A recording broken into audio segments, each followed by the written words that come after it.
Well, since you were mentioning Korean films, I'm assuming it's a Korean film, Eric.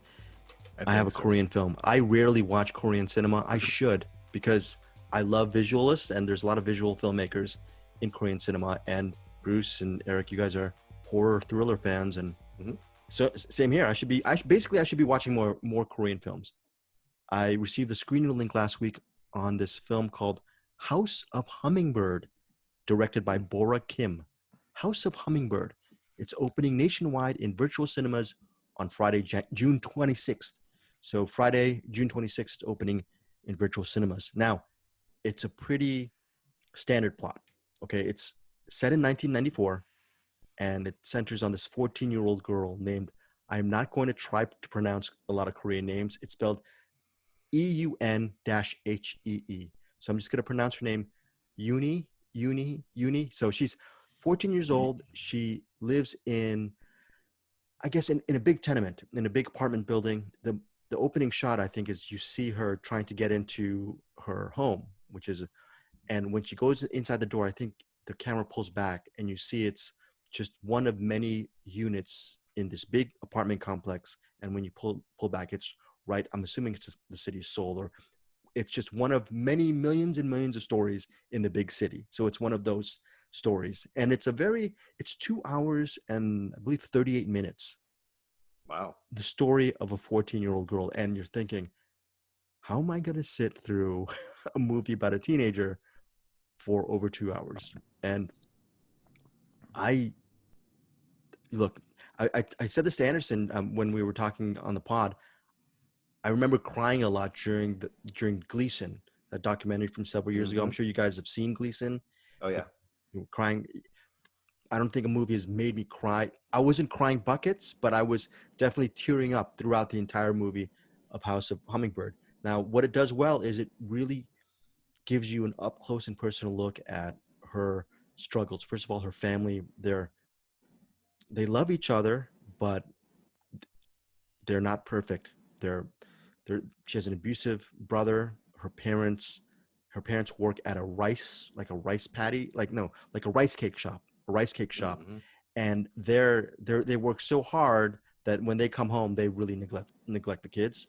She has an older sister who likes going out. She's just a normal teenager. So this 14-year old girl, she's the youngest in the family, but she's also the most talented of the family. She's an artist, and it's about how this girl tries to navigate a very dysfunctional family and try to make it just sort of deal with the tragedies in her own life and reach out to maybe new friends. She's also 14, and actually honestly deals with her budding sexuality via her best friend, a childhood friend, and also another girl she happens to meet during some kind of club, kind of get together dance club thing.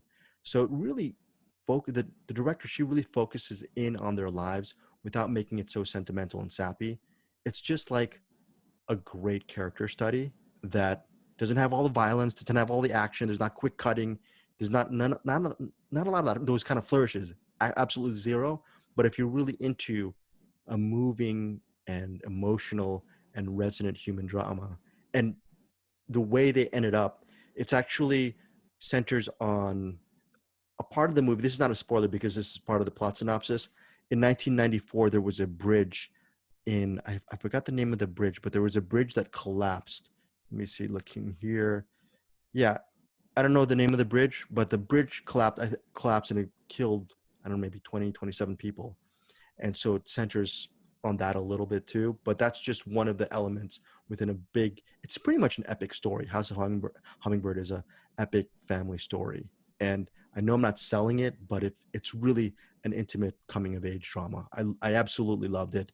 And it's one of those movies that I'm going to go back to and see over and over again. Hopefully, if it's on Vudu or if it's on Blu-ray, I'm gonna definitely buy it. It's, yeah, 138 minutes, Korean with English subtitles. This is actually the first Korean family drama that I've ever seen in my life. I don't watch Korean soaps or anything like that, but this is not a soapy film. This is just a real interesting look at a teenager, and you really pull for her to really make it towards the end. So it's House of Hummingbird. That is my pick. The South And Korean movies are just being amazing lately. I mean, the amount of stuff they're putting out in a whole variety of genres. I mean, from like you said, like dramas to just straight up, sci-fi and horror and action. I mean, South Korea Yeah. is doing some amazing, amazing stuff. is Yeah. it you said it was kind of a straight ahead story?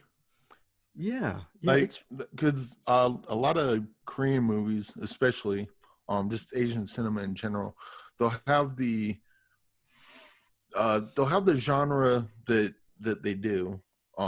You've probably seen this in Parasite.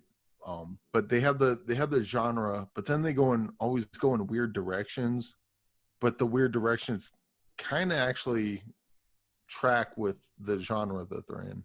that's Like Yeah. if it I um you wouldn't exactly be able to, like, if you explain it, it wouldn't make sense, but like if you're watching, it's like, yeah, okay, yeah, that kind of work. But does it have anything like that where it that's a great analysis, kind of actually. goes down weird roads, but Mhm. kind of makes sense with what it's doing?